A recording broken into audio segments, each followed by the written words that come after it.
कार्यक्रम के प्रायोजक हैं श्री मदन भाई रेखाबेन हुमड़, रूपेन प्राची हुमड़, अनगवीर आर्शवीर हुमड़, रिक्ता विशाल सेठी, आरिका अर्जुन सेठी। तो फिर आज इस पंचम काल में, पंचम काल के इस वीर निर्वाण संवत 2550 में, विक्रम संवत 2081 में, ईस्वी सन 2024 में, उस 2024 के इस सितंबर के महीने में 26 तारीख को, आज 26 तारीख को इस 9:12 पर यदि मुझे ऐसा बोध हो जाए तो आज भी मैं उसका आनंद प्राप्त कर सकता हूं, लेकिन अनुभूति वैसी करनी पड़ेगी, मुझे लगना पड़ेगा। मैं सोचूं 1 मिनट में आंख मूंदूं और दूसरे मिनट में खोल दूं और मुझे आत्मा अलग है, शरीर अलग है, इसका बोध हो जाए, खाक होगा।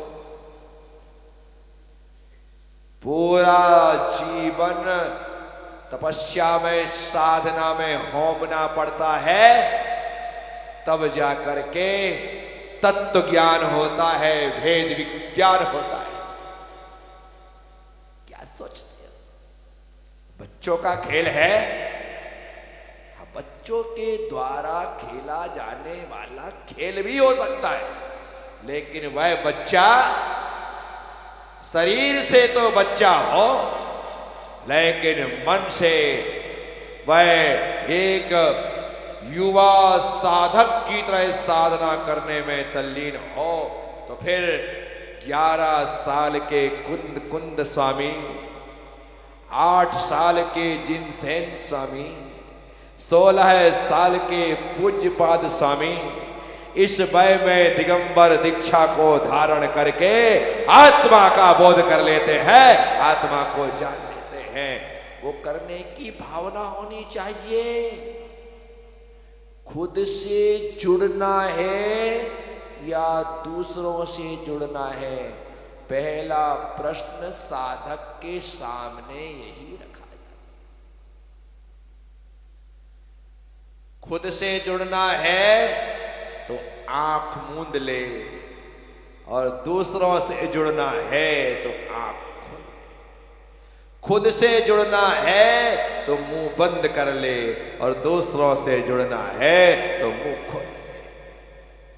तेरी इच्छा, बोल तुझे क्या करना है। खुद से जुड़ना है तो आंख भी बंद करनी पड़ेगी, मुख भी बंद करना पड़ेगा, चलना फिरना सब कुछ बंद करना पड़ेगा। एक स्थान पर स्थिर चित्त होकर के स्थिर काया के साथ बैठना पड़ेगा, तब जाकर के कभी किसी समय उस आत्म तत्व का रियलाइजेशन होगा। ऐसे थोड़ी हो जाता है। साथियों, मैं आप सबसे कहता हूं, बहुत ही सुंदर सुंदर गाथाएं हैं इस इष्टोपदेश में। एक एक गाथा में आचार्य पूज्यपाद स्वामी ने ऐसा अमृत भरा है, बस पीने वाला चाहिए, या यूं कहें कि उसे निकालने वाला चाहिए। निकाल ले तो अमृत का पान कर ले, अन्यथा गाथाएं तो बहुत लिखी होती है, उस तत्व को निकालना जरूरी। दूध में घी होता है लेकिन दिखता नहीं है। दूध में घी होता लेकिन दिखता नहीं है, लेकिन जिसे दिखा उसने निकाल लिया। जिसे दिखा उसने, दूध में घी है, हमें तो नहीं दिखता, हम दूध पी लेते हैं और उसमें पानी डाल करके चाय बना करके पी लेते हैं, लेकिन घी नहीं दिख रहा। जिसे दिखा उसने उस घी को निकालने की सारी प्रक्रिया अपनाई। घी को, दूध को दही बनाया। क्या बनाया? जो लिक्विड था उसे सॉलिड किया, लिक्विड था उसे जमा लिया। देखना है आप, दही को, दूध को दही बनने के लिए जमना जरूरी है। दूध को दही बनने के लिए बोलो बोलो, हाँ, जमना जरूरी है। और यदि इस आत्मा को परमात्मा बनाना है तो सबसे पहले इस आत्मा के दूध को महात्मा बन करके जमना जरूरी है। क्या करना पड़ेगा? महात्मा बनकर जम जा भाई, बिल्कुल बैठ जा भगवान के चरणों में, कहीं एकांत गिरी कंदरा में जाकर के जम करके बैठ जाए, समझो कि वह दूध दही हो गया, वह जम गया है। जम ना जम, अब दही जम तो गया, परंतु अभी उसमें से घी नहीं निकलेगा। दही में भी दूध तो कम से कम मीठा था, ये दही तो खट्टा हो गया और खराब। जो ना समझे वो खट्टे दही को उठा करके फेंक भी सकता है, बेकार। कहीं दही घर में खट्टा हो जाए, उसमें 1 चम्मच नमक डाल देना, पानी हो जाएगा, दही का खट्टापन निकल जाए। ये भी आता है मुझे।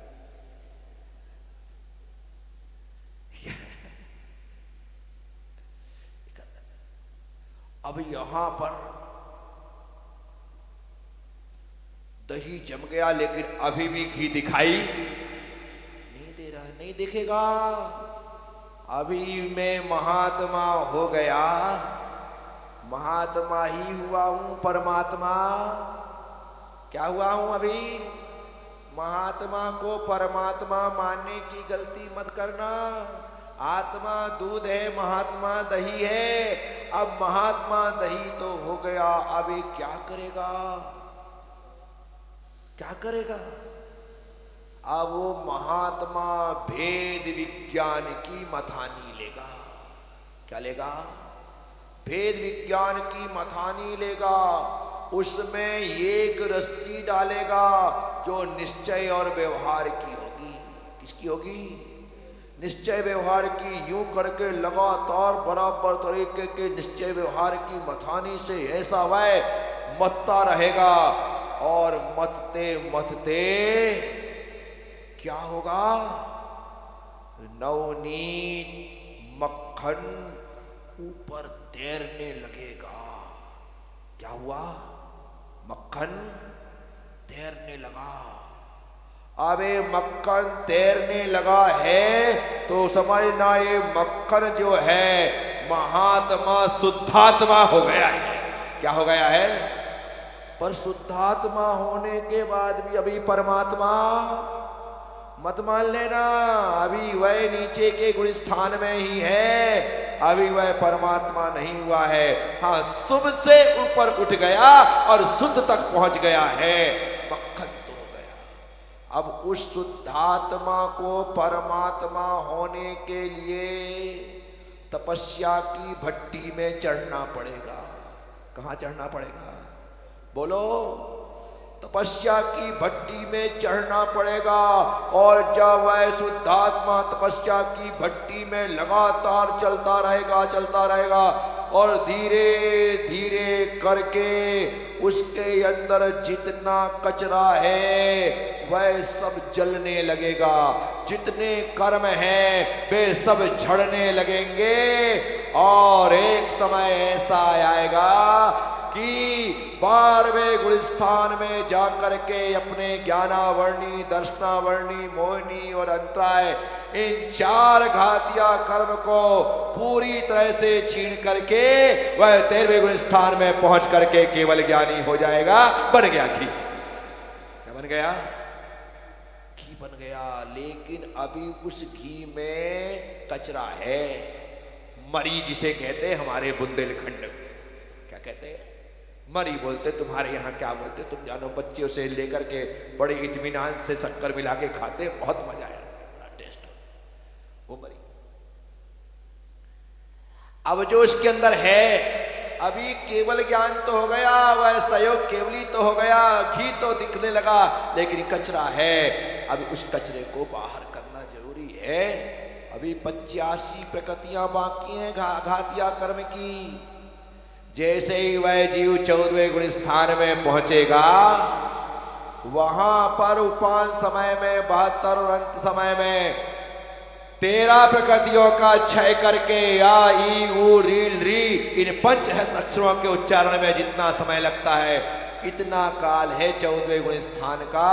इस काल को पार होते हुए जैसे ही आ ई ऊ रील री इन 5 अक्षरों के उच्चारण में जितना टाइम लगा, इतनी देर में मेरी मां ने घी छान दिया। क्या कर दिया? वो घी छाना और मरी बाहर हो गई, घी आ गया। घी के आने का मतलब है वह परमात्मा सिद्धात्मा हो गया, सिद्ध बन गया, और वह मरी अर्थात 85 प्रकृतियां कहीं पर रह गई।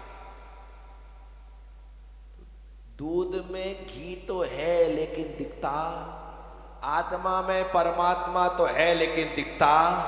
जैसे दूध घी बना वैसे ही आत्मा परमात्मा बनेगी, यह निश्चय है, वैसे ही बनेगी, और कोई दूसरा तरीका ही नहीं। और जब आप उस तरीके को अपना लेंगे, हम उस तरीके को अपना लेंगे तो बन जाएंगे। तो अभी प्रज्ञा सागर दही तो बन गए, अब दही बन करके घी बनते हैं नहीं बनते हैं, या बीच में ही कोई दही रोटी खा लेता है, वो बात की बात।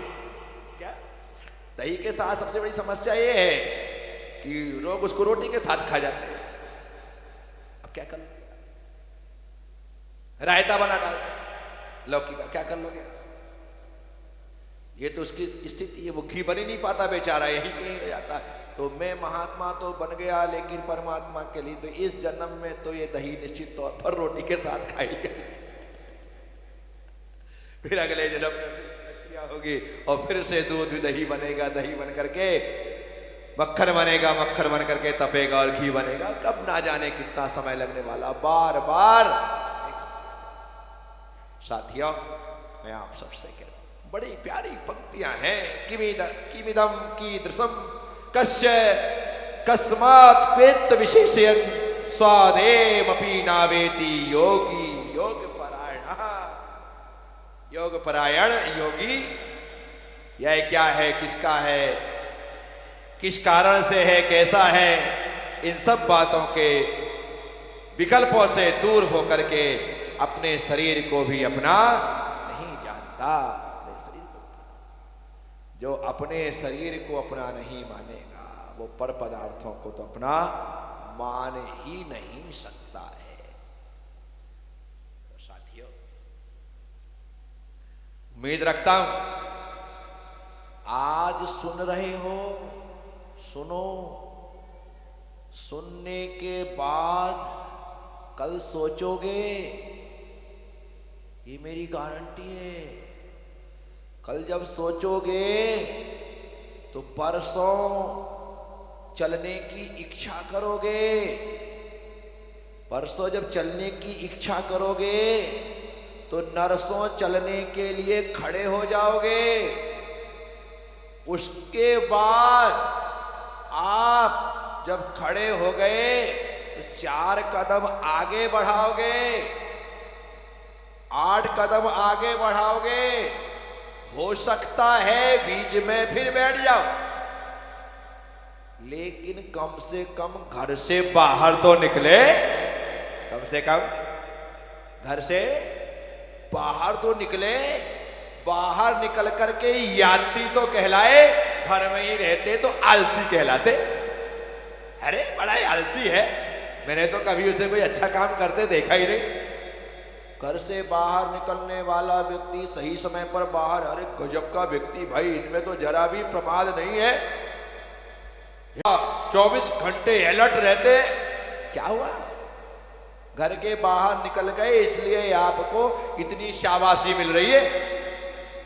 मिल रही? ये बैठे महाराज जी, ये बैठे भैया जी, घर के बाहर निकल गए इसलिए शाबाशी मिल रही है। और इतने छोटे भैया जी घर में रहते थे, इससे बड़े बड़े बच्चे कौन शाबाशी देता है? गधा है। तो घर में रहता तो बेटा 25 साल का हो जाए तो भी गधा है, और घर से निकल जाए और गधा हो तो भी भैया जी महाराज जी है। बोलो नहीं है क्या? वो निकला तो सही, यात्री बना तो सही, प्रमाण छोड़ा तो सही, और छोड़ने के कारण उसे इतना मान, इतना सम्मान प्राप्त हुआ। विचार करने तो जब तक तुम घर में रहोगे तब तक आलसी अजगर आनंद, जब तक। और जैसे ही बाहर निकले, 4 कदम चलो, 8 कदम चलो, 11 कदम चलो, बैठ जाओ। 2 कदम चलने का मतलब 2 प्रतिमा ले ली, 7 कदम चलने का मतलब 7 प्रतिमा ले ली, 11 कदम चलने का मतलब 11 प्रतिमा ले ली। आगे बढ़े तो मुनि व्रत को धारण कर लिया, यही तो प्रक्रिया है। उसके बाद भले बैठ जाओ, कौन मना कर? थक गए होंगे, पैर दुखने लगे होंगे, कमर में लचक आ गई होगी, बैठ जाओ। लेकिन तुम चले हो, यहां तक आ गए हो, जो आधे रास्ते में आ जाता है वो थकने के बाद भी सोचता है कि यार अब इतना तो आ गए, क्या वापिस लौटना, जितने में वापिस लौटूंगा उतने में तो मंजिल पर पहुंच जाऊं। आपको इसका अनुभव समय शिखर जी की यात्रा में हुआ हो। जब लोग चलते हैं, गंधर्व नाला, सीता नाला तक पहुंच जाते हैं, गिरते पड़ते, अब तो मेरे बस का नहीं, तुम जाओ तुम जाओ। नहीं, अरे चल थोड़ा वे सामने दिखाई दे चौपड़ा कुंड। नहीं नहीं, अब तो मैं नीचे ही जाऊंगा, मेरे बस का नहीं है। क्या कह रहे थे? सामने वाले ने तुमसे कहा पागल हो गए हो, आधा आ गए हो, जितने में तू वापिस जाएगा उतने में तू गौतम स्वामी की टॉप पहुंच जाएगा। क्या बात? बोले हाँ चलो फिर चलता हूं, और वो चल जाता है, अरे गौतम स्वामी की टॉप पहुंच जाता है। बोलो नहीं हुआ हमारे साथ? जब हमने यात्रा की तो हमने अपने हार मान करके बैठ गए थे कि मेरे बस का नहीं है, मैं नहीं चल सकता। लेकिन हमारे मन ने कहा, हमारे साथी ने कहा, हमारे भाई ने कहा, हमारे दोस्त यार ने कहा कि चल मैं हूं ना, मेरे कंधे पे हाथ रख ले, चल मैं चलता हूं। हाथ पकड़ा दे, ला तेरी थैली मुझे दे दे, तेरा सामान मुझे दे दे, तुझे भारी लग रहा है ना, मुझे पकड़ा दे। इतना कहने मात्र से तो वो कहता कि यार तेरा साथ नहीं होता तो मेरी यात्रा ही नहीं होती। लेकर के गया तो आधी यात्रा कर ली है। इस कार्यक्रम के प्रायोजक हैं श्री मदन भाई रेखाबेन हुमड़, रूपेन प्राची हुमड़, अनगवीर आर्शवीर हुमड़, रिक्ता विशाल सेठी, आरिका अर्जुन सेठी।